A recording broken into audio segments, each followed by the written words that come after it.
Hello students, कैसे हैं आप सभी। मैं तपेंद्र सर आप सबका स्वागत करता हूं आपके अपने YouTube channel smart brain technical academy में। आज हम जो टॉपिक लेकर आए हैं ये हमारा टॉपिक पावर इलेक्ट्रॉनिक्स इंजीनियरिंग के अंदर, जिसको हम अभी लेटेस्ट बेसिक इलेक्ट्रिकल इंजीनियरिंग में कवर करते हुए चल रहे हैं। टॉपिक जो हमारा रहेगा वो रहेगा रेक्टिफायर्स।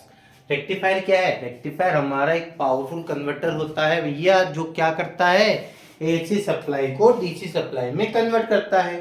तो अगर हम बात करें रेक्टिफायर में, तो रेक्टिफायर की हम डेफिनेशन क्या बोल सकते हैं? रेक्टिफायर की हम डेफिनेशन बोलेंगे एक डिवाइस। रेक्टिफायर क्या है? एक डिवाइस है भैया, जो क्या करता है, कन्वर्ट करता है एसी सप्लाई। इनपुट में क्या मिलेगा? AC supply into the DC supply. तो डेफिनेशन क्या हो गई? It is a rectifier is a device which is used to convert AC supply into the DC supply। क्या सर ये प्योर डीसी में कन्वर्ट कर देगा? क्या नहीं करेगा सर। ये क्या करता है? एसी पॉजिटिव नेगेटिव साइकिल चलता है, उसको क्या कर देता है, ये सिर्फ प्योर पॉजिटिव साइकिल में ही वैल्यू को प्रोवाइड करता है, नेगेटिव साइकिल के वैल्यू को एलिमिनेट कर देगा। बट प्योर डीसी में हमारे पास कांस्टेंट बिल्कुल स्ट्रेट लाइन मिलती है। पर क्या रेक्टिफायर कांस्टेंट स्ट्रेट लाइन देता है? नहीं देता है। पल्सेस मिलते हैं।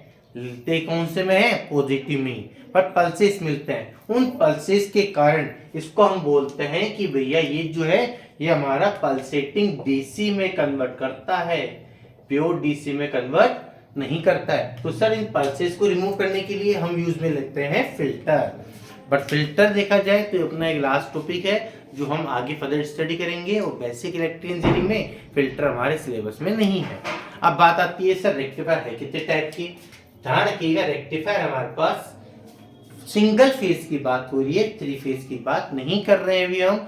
सिंगल फेज के अकॉर्डिंग रेक्टिफायर होता है फर्स्ट तो single phase half wave rectifier. एक होता है हमारे पास single phase full wave rectifier.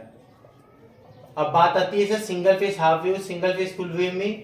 तो सिंगल फेज जो फुल वेव है ये भी हमारे पास फर्दर दो कैटेगरी में स्प्लिट हो जाते हैं। एक हो जाता है मिड पॉइंट टाइप, एक हो जाता है हमारा bridge type. Bridge type sir single phase, इनमें फर्क क्या है?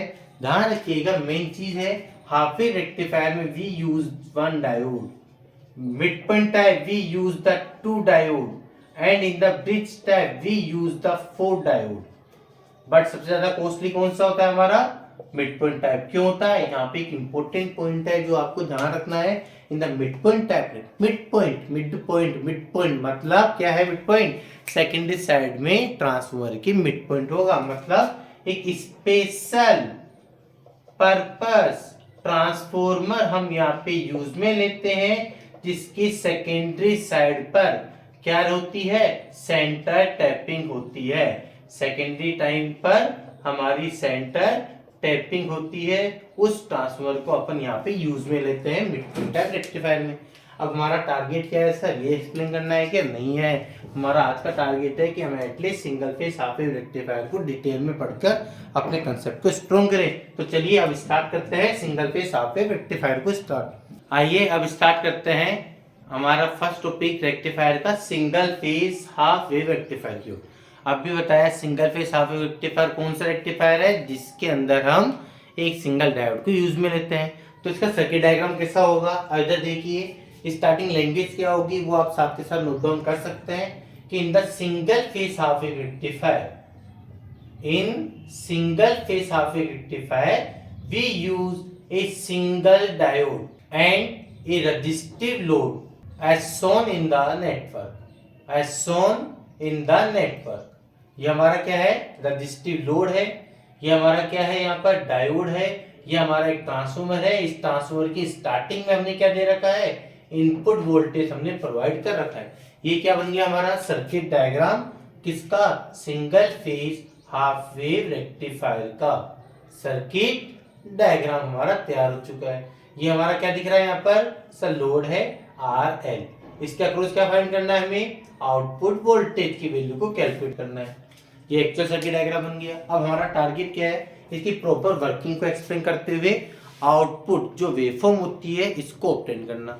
तो आउटपुट वेवफॉर्म कैसे मिलती है, सबसे पहले हम क्या करें सर, हम सबसे पहले इनपुट वेवफॉर्म बनाते हैं जो कैसी होगी, एक प्योर साइनसोइडल करंट, मतलब इनपुट वोल्टेज सप्लाई के अंदर है वोल्टेज। चलिए एक साइनसोइडल बना देते हैं जो आपको इस तरह से विजिबल है, 0 to pi, pi to 2 pi, 2 pi to 3 pi, 3 pi to 4 पाई।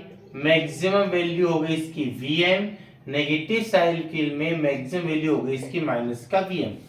अब इसी इनपुट साइकिल के अकॉर्डिंग हमें क्या करना है, पहले ही आप बेटा स्ट्रक्चर बना के रखिएगा output voltage and output current के लिए। आउटपुट वोल्टेज की रिक्वायरमेंट है V0, आउटपुट करंट की रिक्वायरमेंट है हमें I0। ये लीजिए, ये हमने यहाँ पर इसके अप्रोक्सीमेट कैरेक्टरिस्टिक यहाँ पे ऑब्टेन कर रखी है। टाइमिंग वही रहेगी ना, पॉजिटिव साइकिल मतलब 0 to pi, pi to 2 pi, 2 pi to 3 pi and 3 pi to 4 pi. Clear है कितना, 0 पाई, 2 पाई, 3 पाई, 4 पाई, यहाँ तक का क्लियर है। अब देखिए अगर हम बात करें इसकी प्रॉपर वर्किंग को लेकर, क्या करना है हमें यहाँ पर, इसकी हमें वर्किंग को एक्सप्लेन करना है। तो वर्किंग की बात करें तो देखिए हमारे पास यहाँ पे दो साइकिल दिख रहा है, positive cycle and negative cycle. तो हम सबसे पहले किसकी तरफ फोकस करेंगे, पॉजिटिव साइकिल की ओर। क्या लिखेंगे, नाउ तो स्टार्ट करता है सबसे पहले step number 1, for positive half cycle, for positive half cycle कहां से कहां तक है, 0 टू पाई। अब आप देखिए अगर हम 0 टू पाई की बात करते हैं तो इस पर्टिकुलर साइकिल के लिए आपका जो मेन नेटवर्क है वो किस तरह से विजिबल होगा। अगर हम यहाँ पे मेन नेटवर्क को ड्रॉ करें तो यहाँ पर आप ऑब्जर्व करिए, ये आपका ट्रांसफॉर्मर हो गया। इस ट्रांसफॉर्मर की बात करें, प्रॉपर लैंग्वेज आपको लिखना है, यहाँ पे आपका डायोड है एंड यहाँ पे हमारे पास लोड लग रहा है, रजिस्टिव लोड RL। इतना क्लियर है। आप ऑब्जर्व करिए कि हमने यहाँ पे क्या दिया है, पॉजिटिव साइकिल, इनपुट का पॉजिटिव साइकिल। पॉजिटिव मतलब यहाँ पे पॉजिटिव है, यहाँ पर नेगेटिव। ये पॉजिटिव साइकिल आया आपका यहाँ पे इस तरह से। जैसे यहाँ पे प्लस माइनस आया, आप ऑब्जर्व करिए ट्रांसफॉर्मर का भी यहाँ पे प्लस और यहाँ पे माइनस क्रिएट होगा। जैसे ही पॉजिटिव क्रिएट हुआ आप ऑब्जर्व करिए डायोड का जो एनोड है is link with the positive, और जैसे ही डायोड का एनोड अगर पॉजिटिव से कनेक्ट होगा, ये जो डायोड होगा बिकम्स फॉरवर्ड बाइस्ड। डायोड क्या बन जाएगा हमारा, forward biased. When the diode become forward biased it becomes on. Diode क्या हो जाएगा हमारा, ऑन। जैसे ही डायोड ऑन होगा हमारे पास करंट स्टार्ट फ्लो करेगा फ्रॉम इस डायरेक्शन में। करेगा नहीं करेगा, बिल्कुल से करेगा। तो जैसे डायोड आपका फॉरवर्ड बाइस्ड हुआ बिकम्स हो जाएगा ऑन। ऑन होते ही हमारे पास करंट स्टार्ट हो जाएगा फ्लो करना इन ट्रांसफॉर्मर। जैसे करंट यहाँ पे फ्लो करेगा आप ऑब्जर्व करिए, यहाँ पर हमारे पास ट्रांसफॉर्मर के बाद यहाँ पे क्या मिल रहा है, इनपुट वोल्टेज। बिल्कुल सही है, क्या ट्रांसफर हो गया। इसके अक्रॉस क्या चाहिए हमें, आउटपुट वोल्टेज V0।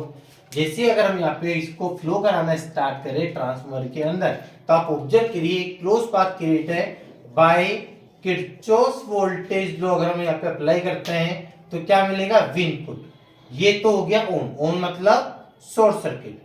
आगे जाके जहां से करंट एंटर करेगा प्लस, जहां से लीव करेगा minus, V output equals to 0।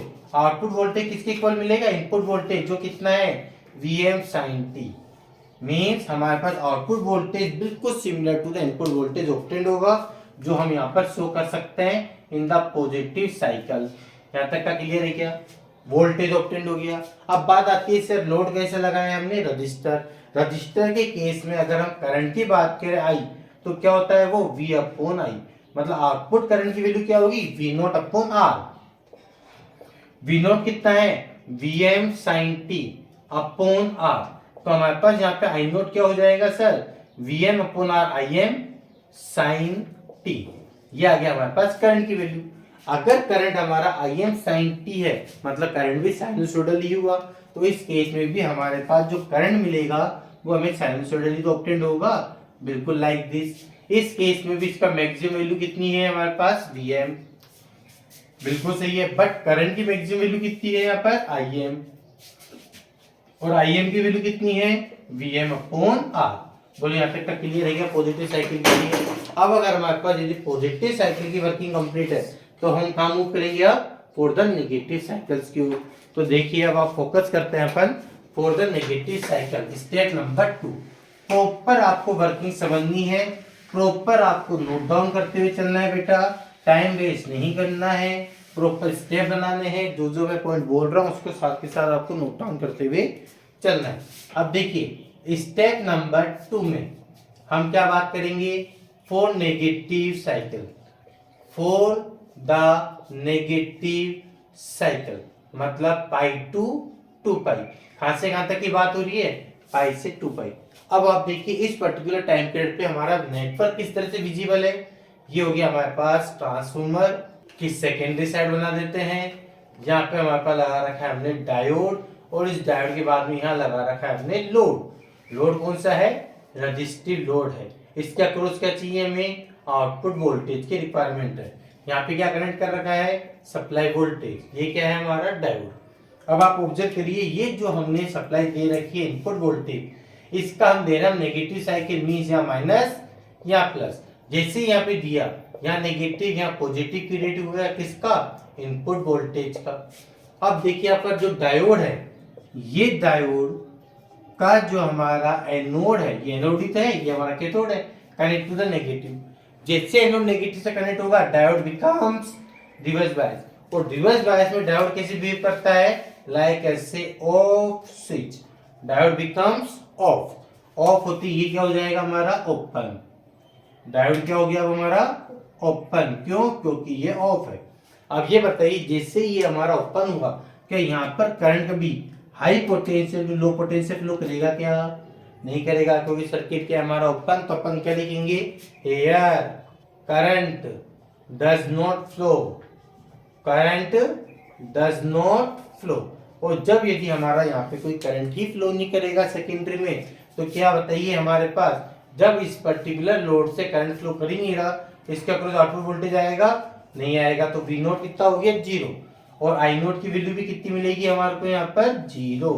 मतलब इस पर्टिकुलर केस में जब नेगेटिव साइकिल की बात हो रही है, उस केस में हमारे पास आउटपुट वोल्टेज 0 है, आउटपुट करंट भी 0 है, और इस तरह से हमारे पास ये रेक्टिफायर की एक एग्जैक्ट कैरेक्टरिस्टिक्स या हम बोल सकते हैं वेवफॉर्म ऑब्टेन हो जाती है प्रॉपर वर्किंग के बाद। अभी भी ये टॉपिक हमारा पूरा नहीं हुआ है, अभी इसका एनालिसिस बाकी है। किसका है, single phase half wave rectifier का कंप्लीट एनालिसिस, एवरेज वैल्यू और आरएमएस वैल्यू का प्रॉपर डेरिवेशन। तो अब हम उसकी तरफ मूव करते हैं। तो यहाँ तक का हो चुका होगा, फटाफट इसका स्क्रीनशॉट लीजिए, प्रॉपर नोट डाउन करिए, फिर मूव करते हैं इसके एनालिसिस को। आइए अब स्टार्ट करते हैं इस पर्टिकुलर आउटपुट वेवफॉर्म जो में ऑब्टेन्ड हो रही है, वोल्टेज है करंट, इनकी सबसे पहले average value and then RMS values की ओर। सबसे पहले हमने लिखा analysis of average value. Formula क्या होता है एवरेज वैल्यू का, वोल्टेज का निकालते हैं V average equals to average मतलब 1 upon time, 0 to time Vt dt। यही तो होता है एवरेज वैल्यू का formula, total values upon total time. ठीक है sir, 1 upon T, time period कितना है हमारे पास यहाँ पे, टोटल टाइम पीरियड कितना है 2 पाई। आप ऑब्जर्व करिए वेवफॉर्म हमारी 2 पाई टाइम पीरियड के बाद रिपीट हो रही है। यहाँ पे वैल्यू आ रही है, फिर 0, फिर वैल्यू, फिर 0। टोटल टाइम पीरियड कितना है 0 से 2 पाई। इस पर्टिकुलर टाइम के बाद वेवफॉर्म रिपीटेड है, तो हमारे पास यहाँ पे टाइम की जगह आएगा 1 अपॉन 2 पाई। ठीक है सर, 0 से 2 पाई Vt, इनपुट Vt की वैल्यू क्या है यहाँ पे देखिए, साइनसोइडल क्या है, साइनसोइडल करंट ही तो है, मतलब Vm sin t dt। यहाँ तक क्लियर है। अब आप ऑब्जर्व करिए ये जो टोटल टाइम पीरियड है, दो पार्ट में स्प्लिट है, 0 से पाई एंड देन पाई से 2 पाई। और पाई से 2 पाई में वैल्यू कितनी है, बाय डिफॉल्ट 0। तो हम क्या इसको ऐसे लिख सकते हैं क्या, 1 upon 2 pi only 0 to pi Vm sin t dt। क्यों, 1 पाई से 2 पाई, मान लीजिए आप लिखते भी हो यहाँ पे पाई से 2 पाई, तो ये वैल्यू कितनी है 0 dt। चलो लिख देते हैं, ये कंप्लीट वैल्यू हो गई 0, बचेगा कौन सा, सी वाला पोर्शन। यहाँ पे Vm को आपने बाहर निकाल दिया, वैल्यू बचेगी Vm upon 2 pi integrate 0 to pi sine t dt। Sine का क्या हो जाएगा सर, यहाँ पर साइन का इंटीग्रेशन माइनस का cos t, 0 to pi, limit put कर दीजिए Vm अपॉन 2 पाई माइनस का cos pi, minus minus plus cos 0। Cos pi की वैल्यू क्या होती है -1, कोस 0 कितना होता है 1, -1 माइनस से मल्टीप्लाई होकर +1 हो जाएगा। प्लस का 1 2, वैल्यू क्या हो जाएगी हमारे पास Vm अपॉन 2 पाई मल्टीप्लाई में 2 से 2 कैंसिल, मीन्स हमारे पास एवरेज वैल्यू का जो फाइनल वैल्यू आती है वो आएगा Vm अपॉन पाई।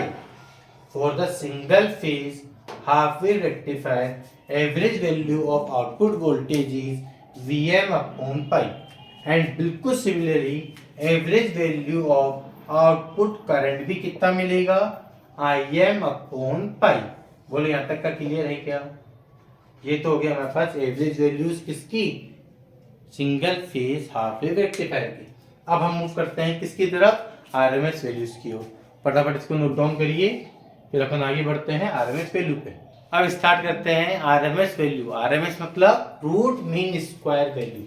चलिए, रूट मीन स्क्वायर वैल्यू का जनरल फॉर्मूला क्या है, V naught RMS means root, लग गया root, mean 1 upon T 0 to 2, mean हो गया, स्क्वायर किसका square, Vm square sine square T dt, input का स्क्वायर हो गया। यहाँ तक का क्लियर है क्या? चलिए, अब बात आती है इसको प्रॉपर सोल्व करने की। फॉर्मूले में वैल्यूज को पुट करता है। रूट टाइम पीरियड कितना है सर, वही है 1 अपॉन 2 पाई 0 से 2 पाई Vm square sine square T dt। अब आप ऑब्जर्व करिए, ये जो टाइम पीरियड फर्दर दो कैटेगरी में स्प्लिट हो रहा है, 0 से पाई, पाई से 2 पाई, पाई से 2 पाई वैल्यू कितनी है 0। तो हम क्या यहाँ पे डायरेक्ट 1/0 से 2 पाई की जगह 0 से पाई सोल्व करेंगे ना, कोई पाई से 2 पाई तो वैल्यू क्या हो जाएगी वापस से 0। देखिए, ये टोटल टाइम पीरियड को हमने स्प्लिट कर दिया, एक बार तो 0 से पाई में और एक बार कर देते हैं हम इसको पाई से 2 पाई में, और वैल्यू कितनी है यहाँ पे 0 dt। चलिए, हो गया, ये 0 होने के कारण पूरा कंप्लीट हो गया। फ्री वैल्यू क्या बचेगी, V R naught R M S, output voltage की वैल्यू रूट लगा देते हैं 1 अपॉन 2 पाई जी टी, Vm स्क्वायर बाहर आ जाएगा, ये लगा देते हैं, बचेगा क्या 0 से pi sine square T dt। ये बताइए साइन स्क्वायर टी का इंटीग्रेशन नहीं होता है, तो आपको कुछ याद आ रहा हो, एक फॉर्मूला था ना, sine square theta equals to 1 minus cos 2 theta upon 2। कुछ याद आ रहा है क्या value, sine square theta equals to 1 minus cos 2 theta upon 2 cut रखा है, वो अपन यहाँ पे वैल्यू को पुट करते हैं। तो जैसे आपने पुट किया, वी नोट आरएमएस की वैल्यू क्या हो जाएगी, लगाइए Vm स्क्वायर अपॉन 2 पाई 0 से pi 1 minus cos 2t upon 2 dt। चलिए सोल्व करते हैं, V naught R M S equals to root, ये 2 इधर आ जाएगा, Vm स्क्वायर 2 2 जा 4 पाई, इंटीग्रेट करिए, 1 का इंटीग्रेट क्या हो जाएगा सर t, कोस का साइन और 2t का 2, लिमिट 0 से पाई। चलिए लिमिट पुट करते हैं, जैसे आपने यहाँ पे लिमिट पुट किया, वैल्यू क्या हो जाएगी sir, Vm square upon 4 pi, सबसे पहले upper limit pi minus sine 2 pi, sine 2 pi कितना होता है 0। चलिए, minus lower limit 0 minus cosine 0 0, सब कुछ 0 हो गया, कुछ भी नहीं बचा। वैल्यू क्या बचेगी पाई, पाई से पाई कैंसिल, कैंसिल होने के बाद हमारे पास वी नोट आरएमएस की वैल्यू क्या बचेगी sir, root Vm square upon 4, मतलब हमारे पास फाइनल वैल्यू आएगी Vm अपॉन 2। किसकी वैल्यू आ रही है, आउटपुट वोल्टेज के आरएमएस वैल्यू की। और अगर ये आरएमएस वैल्यू हमें मिल रहा है वोल्टेज का, तो करंट क्या मिलेगा, I naught RMS equals to Im upon 2। और ये हमारे पास मिल गई है रेक्टिफायर की, single phase half wave rectifier की, जिसकी वेवफॉर्म हमारे पास यहाँ है, उनकी एवरेज एंड आरएमएस वैल्यूज के फॉर्मूले। यहाँ तक का क्लियर हुआ क्या? आई होप आपको आज की जो वीडियो हमने बनाई है single phase half wave rectifier के कंसेप्ट को लेकर, रेक्टिफायर को लेकर, वो आपको समझ में आया होगा। अगर आपको आज की वीडियो पसंद आई है तो प्लीज़ वीडियो को लाइक जरूर करना है, अपने फ्रेंड्स में शेयर जरूर करना है। वीडियो को जितना हो सके उतना जल्दी आप वायरल करने की कोशिश करें। एंड तक जुड़े रहने के लिए thank you and very much.